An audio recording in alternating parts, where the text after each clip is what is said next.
நண்பர்களுக்கு வணக்கங்களும் வாழ்த்துக்களும்.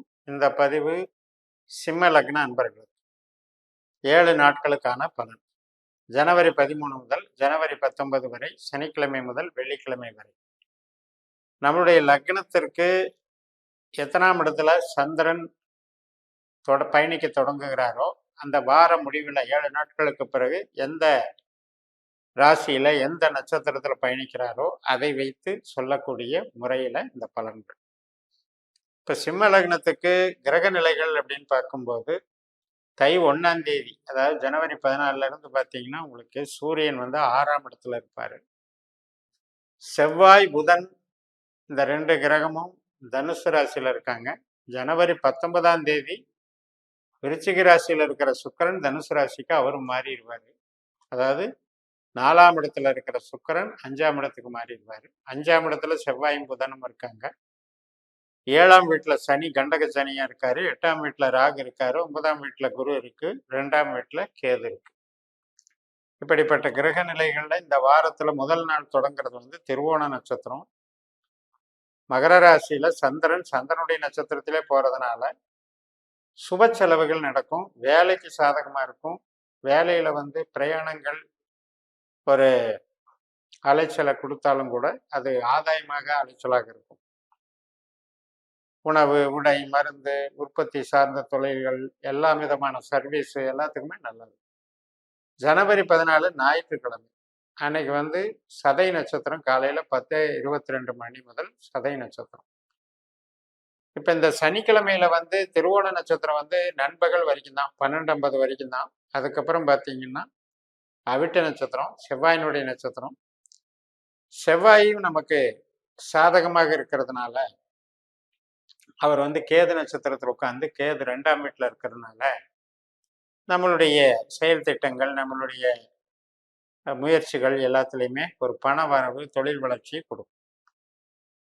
இந்த ஞாயிற்றுக்கிழமை அன்னைக்கு 10:22 முதல் ராகு நட்சத்திரம். ராகு 8ல் இருக்கிறதுனால கொஞ்சம் உடல் ஆரோக்கியம், சாப்பாடுல கவனம் செலுத்துறது, புது முயற்சிகள்ல தவிர்க்கிறது, இதெல்லாம் கொஞ்சம் பார்த்துக்கோங்க. ஏன்னா 8ஆம் இடத்துல ராகுங்கும் போதே நமக்கு என்னன்னா ஞாபக மறதி, ஒரு சரியான தூக்கம் இல்லாதது, அல்லது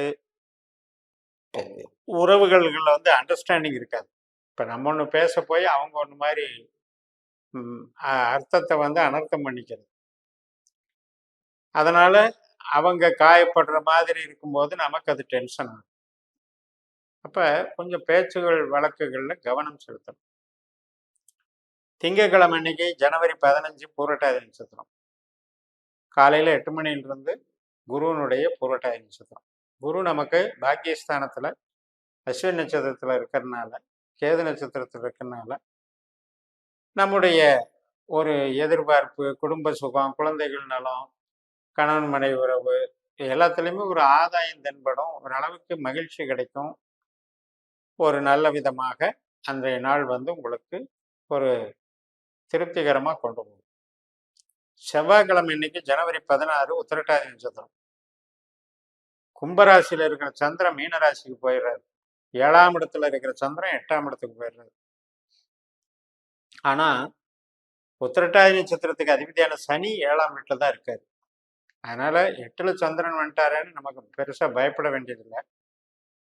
சனி 7ஆம் வீட்டில் இருக்கிறவர் ராகு மாதிரி செயல்படுறதுனால கொஞ்சம் கற்பனைகள், நம்ம சந்திக்கக்கூடிய நபர்கள், உறவுகள் சார்ந்த அந்த எண்ணங்கள் ரொம்ப எக்ஸாகரேஷனாக நடக்கும். அதாவது ஒரு பிரம்மாண்டமான எதிர்பார்ப்பை பார்த்து நம்ம இயங்குவோம். எக்ஸைட் ஆகாமல் பார்த்துக்கணும். பெருசாக அதில் ஒரு ஆங்ஸைட்டிங்கிறது அதீதமான ஈடுபாடு இல்லாமல், அதீதமான வேகம் இல்லாமல் கொஞ்சம் விவேகத்தோடு நடந்துக்கிட்டோம்னா அன்னைக்கு ஒன்றும் பெருசாக பாதிக்காது. ஜனவரி 17 புதன்கிழமை ரேவதி நட்சத்திரம். சந்திரன் 8ல் இருந்தாலும் கூட புதன் நமக்கு 5ல் இருக்காது. அதனால பெருசா 8ஆம் இடத்தினுடைய தாக்கம் இருக்காது.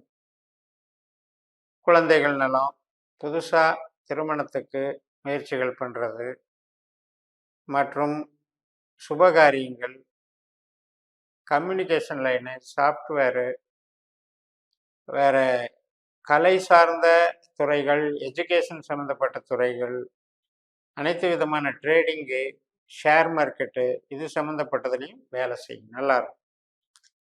ஜனவரி 18ஆம் தேதி அஸ்வின் நட்சத்திரம். அப்போ குருச்சந்திர யோகம் 9ஆம் வீட்டில் ஏற்படுது. 9ஆம் வீட்டில் அஸ்வின் நட்சத்திரத்திலே குரு இருக்கிறாரு. அந்த குருவோட சந்திரனும் சேரும் பொழுது இந்த கேதுவானவர் நம்மளுக்கு தனஸ்தானத்தில் இருக்கார்.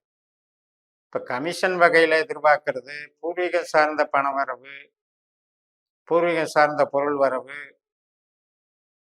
அல்லது ஒரு ஆராய்ச்சி சம்மந்தப்பட்ட விஷயத்தில் நமக்கு ஏற்படக்கூடிய ஒரு டெவலப்மெண்ட்டு, ஏதோ ஒரு விதத்தில் நமக்கு எதிர்பாராத பாக்கியத்தை கொடுத்துருவார்.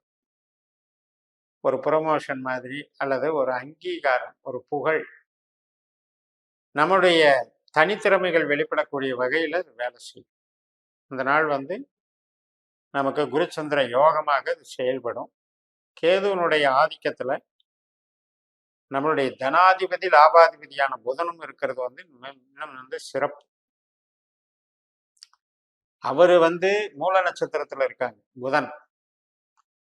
குரு அஸ்வின் நட்சத்திரத்தில் இருக்காங்க. இந்த ரெண்டு கேதுவுமே ரெண்டு இடமுமே 5ஆம் இடம் 9ஆம் இடம்.